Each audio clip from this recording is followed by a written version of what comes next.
Let's make a rose using satin and organza ribbon.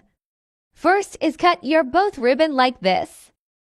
After that, use a lighter to combine the satin and organza ribbon like this. Make sure to heat up both sides of your ribbon.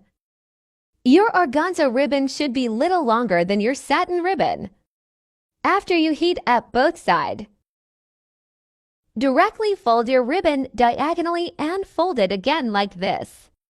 And heat up with lighter to stay on its form.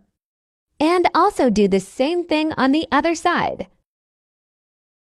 And make 3 of these petals. And now make another petals, but this time it has sharp corners. Just do the same steps on how to put the 2 ribbons together.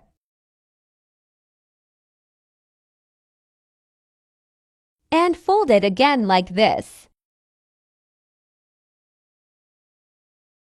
And do it again on both sides of the ribbon.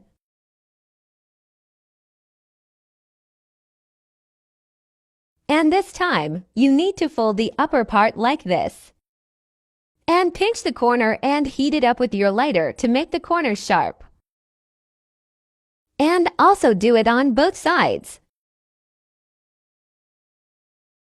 And it should look like this.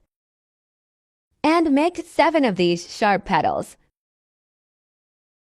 And now glue 3 non-sharp petals and the 3 sharp petals and roll it all on a stem like this. And glue separately the remaining 4 sharp petals all together and place it on your flower like this. And look for the perfect formation for your flower.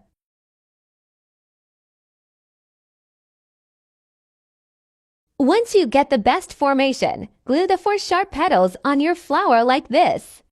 Make sure to put enough glue to make it sturdy. And also glue your leaves like this.